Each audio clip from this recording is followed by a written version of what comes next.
بسم اللہ الرحمن الرحیم قال النبی صلی اللہ علیہ وسلم البیعان بالخیار ما لم يتفرقا۔ جناب نبی کریم صلی اللہ تعالی علیہ وسلم نے ارشاد فرمایا،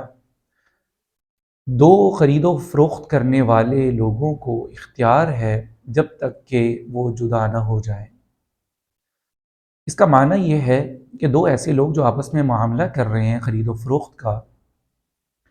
وہ اس وقت تک جب تک کہ وہ اس مجلس میں موجود ہیں الگ نہیں ہو جاتے۔ اللہ کے نبی صلی اللہ علیہ وسلم نے ان کو اختیار دیا کہ چاہیں تو وہ اس معاملے کو باقی رکھیں اور چاہیں تو اس معاملے کو ختم کر دیں۔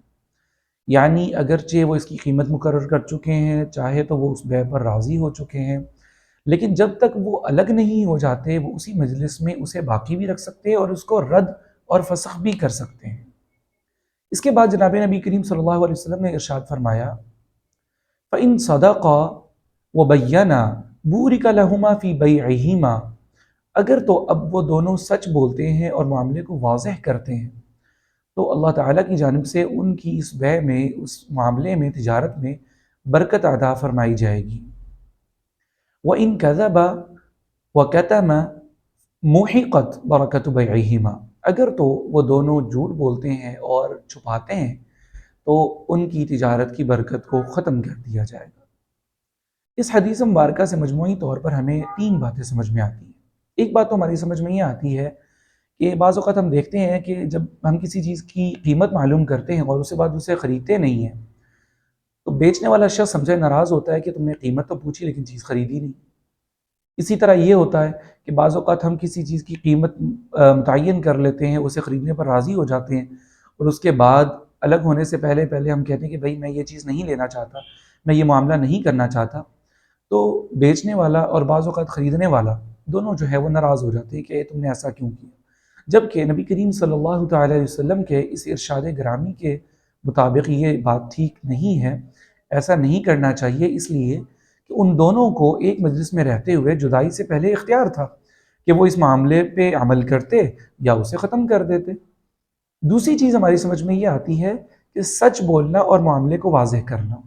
یہ چیز بیچنے والے کی طرف سے بھی ہو سکتی ہے، خریدنے والے کی طرف سے بھی ہو سکتی ہے۔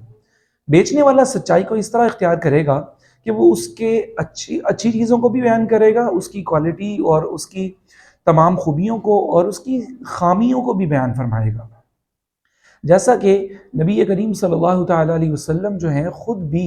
اپنی تجارت میں ہر چیز کی اچھائیاں اور اس کے عیوب کو بھی ساتھ ساتھ بیان فرمایا کرتے تھے۔ ایک مرتبہ جناب نبی کریم صلی اللہ تعالی علیہ وسلم ایک بازار سے گزر رہے تھے تو ایک جگہ پہ گندم کا ڈھیر دیکھا کہ ایک صحابی اسے فروخت کر رہے تھے، تو آپ صلی اللہ تعالی علیہ وسلم نے ادخل یدہ فیہ، اس کے اندر گندم کے ڈھیر کے اندر اپنے ہاتھ کو داخل فرمایا تو آپ صلی اللہ علیہ وسلم کو اس پر اپنے ہاتھ پر کچھ نمی محسوس ہوئی، تو آپ صلی اللہ تعالی علیہ وسلم نے دریافت کیا، ما ھذا یا فلان، یہ کیا ہے؟ تو اس نے وجہ بتائی، اصابتہ الماء یا رسول اللہ، یہ بارش آئی تھی تو گندم گیلی ہو گئی۔ تو آپ صلی اللہ علیہ وسلم ناراض ہوئے، ارشاد فرمایا کہ تم نے اسے پھر اوپر کیوں نہ کیا، تم نے اس گیلے حصے کو اوپر ظاہر کیوں نہیں کیا، یراہ الناس، کہ لوگ اسے دیکھتے کہ یہ گندم گیلی ہے۔ من غشنا فلیس منا، جو ہمارے ساتھ دھوکہ کرے اس طرح کا وہ ہم میں سے نہیں ہے۔ چنانچہ نبی کریم صلی اللہ علیہ وسلم کی اس ارشاد گرامی سے بیچنے والے کے بارے میں یہ بات معلوم ہوتی ہے کہ اسے کیا کرنا چاہیے، دھوکہ نہیں دینا چاہیے اور سچائی کو اختیار کرنا چاہیے۔ اسی طرح خریدنے میں سچائی یہ ہے